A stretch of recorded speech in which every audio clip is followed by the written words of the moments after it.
Chief justice Umar Ata Bandial ने जाते जाते साबिका पीडीएम हुकूमत को एक बड़ा धचका दे दिया है। जस्टिस उमर अता बंदयाल ने अपनी रिटायरमेंट से एक दिन पहले आज नैब तरमीम केस का फैसला सुना दिया, जिसकी जद में मुल्क की अहम तरीन सियासी शख्सियात आ गई हैं।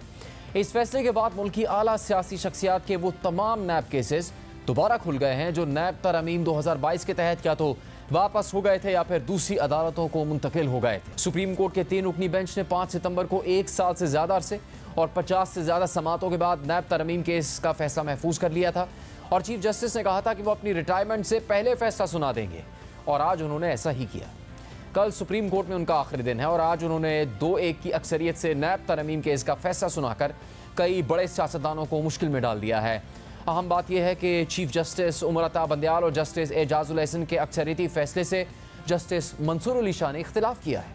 वो केस की समाअत के दौरान भी मुसलसल बेंच के बाकी दोनों अरकान को टफ टाइम देते नजर आए।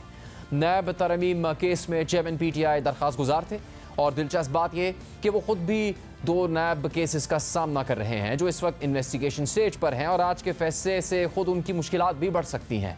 सुप्रीम कोर्ट ने 58 सफ़हात का तहरीरी फैसला भी जारी किया है जो चीफ जस्टिस उमर अता बंदयाल ने खुद तहरीर किया है। फैसले में लिखा है कि चेयरमैन पीटीआई की नैब तरमीम के खिलाफ दरख्वास्त काबिल समाअत है। नैब तरमीम आइन के आर्टिकल 9, 14 और 24 और आर्टिकल 25 के खिलाफ है। नैब तरमीम से अवाम मुतासर हुए।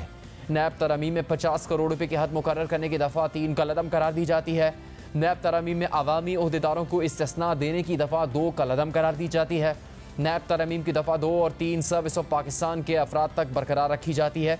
नैब ऑर्डिनेंस की दफ़ा 9A5 में करप्ट और नाजायज़ ज़राए आमदन की इस्तलाह शामिल की गई। मुंतखब अवामी ओहदेदारों के खिलाफ दायर रेफरेंसेस से मुतालिक दफ़ा 8 कलअदम करार दी जाती है। मज़कूरा तरमीम की बुनियाद पर नैब और एहतसाब अदालतों ने जितने भी ऑर्डर्स जारी किए वो सब कलअदम करार दिए जाते हैं और उनका कोई कानूनी असर नहीं है। लिहाजा वो इंक्वायरीज, इन्वेस्टिगेशंस और रेफरेंसेस जो इन शिकों की बुनियाद पर खारिज हो गए थे वो इनकी पुरानी पोजीशन पर बहाल कर दिए जाते हैं और मुतल्लिका फोरम्स पर ज़ेरे समाअत तस्वुर किए जाते हैं। नैब और तमाम एहतसाब अदालतों को हुक्म दिया जाता है कि वो कानून के मुताबिक बहाल होने वाले मुकदमात को चलाएँ। नैब और तमाम दीगर फोरम्स 7 दिन के अंदर इन मामलात को मुतल्लिका फोरम्स को भिजवाएँ और ये उसी स्टेज पर तस्वुर किए जाएंगे जहाँ वो बंद होने या खारिज किए जाने से पहले थे। तहरीरी फैसले में जस्टिस मंसूर अली शाह का 2 सफ़हात का इख्तलाफी नोट भी शामिल है जिसमें उन्होंने पार्लिमानी बालादस्ती पर जोर दिया है और सुप्रीम कोर्ट की हुदूद व क़यूद पर रोशनी डाली है। फिर लिखा है कि अक्सरियती फैसले से वो इत्तेफाक नहीं करते। उनके नज़दीक केस का बुनियादी सवाल नैब तरमीम नहीं बल्कि पार्लियामेंट की बालादस्ती है। पार्लियामेंट पाकिस्तान के 24 करोड़ आवाम के चुने गए नुमाइंदों का ऐवान है और ये मामला अदालत के महदूद दायरे इख्तियार का है जिसमें गैर मुंतखब जजेस होते हैं। साथ ही ये मामला उनकी तरफ से बुनियादी हुकूक की किसी वाज़ेह खिलाफ वर्जी के बगैर और शक व शुबह से बाला पार्लिमानी कानून साजी को परखने से मुताल्लिक है। जस्टिस मंसूर अली शाह के मुताबिक अक्सरियती फैसले इख्तियारात की तकसीम के असूल से मुताबिकत नहीं रखता और ये एक पार्लियामेंटेरियन के गैर आइनी मकासद के असूल का शिकार हो गया है। इस बात को मद्देनज़र रखा गया कि पार्लियामेंट की कानून साजी की ताकत ना ख़त्म होने वाली है। अगर पार्लियामेंट नैब का कानून बना सकती है तो वो इस पूरे कानून को ख़त्म भी कर सकती है और इसमें तरमीम भी कर सकती है। सुप्रीम कोर्ट के आज के फैसले के बाद नैब ज़राए का कहना है कि एक साबिक सदर और 6 साबिक वज़राए आज़म के केसेस दोबारा खुलेंगे। साबिक सदर आसिफ जरदारी के खिलाफ जाली अकाउंट्स केस खुल जाएगा। नवाज शरीफ, शाहिद खाकान अब्बासी और यूसुफ रज़ा गिलानी के केसेस दोबारा खुलेंगे। शहबाज शरीफ, राजा परवेज़ अशरफ और शौकत अजीज़ के खिलाफ मुकदमात भी दोबारा खुलेंगे। सिर्फ यही नहीं, नवाज शरीफ, आसिफ जरदारी और यूसुफ रज़ा गिलानी का तोशाखाना केस भी दोबारा खुल सकता है। पीपल्स पार्टी के रहनुमाओं के खिलाफ जाली अकाउंट्स केस समेत कई मुकदमात दोबारा खुल सकते हैं।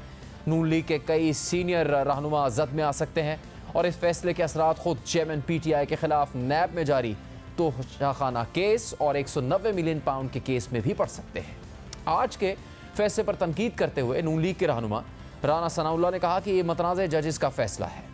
ये एक मुतनाज़ बेंच और जजेस यह फैसला है। मैं ये बात कहता चलूँ कि मैं अपनी जमात में भी उस वक्त भी इस बात का हामी था कि नैब का ये जो कानून जिसे काला कानून, ड्रैकोनियन लॉ, बेरहमाना कानून कहा जाता है, तो मैं तो ये कहता था कि इसे अभी थोड़ी देर रहने दें। हमने तो इसको भुगत लिया है तो किसी और को भी भुगतने दें और उसके बाद फिर इसको अमेंड करेंगे। लेकिन बहरहाल उस वक्त ये सेंस प्रीवेल हुई कि अगर एक गलत चीज़ है उसको हमने फेस किया है तो फिर हम उसको इसलिए अमेंड ना करें कि किसी और को भी फेस जो है वो करना पड़े, तो इसलिए उसको अमेंड कर दिया गया।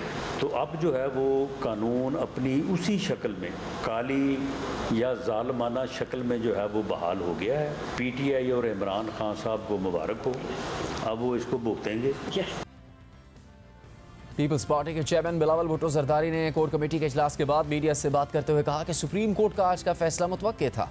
हम केसेस देख चुके हैं, अब भी तैयार हैं।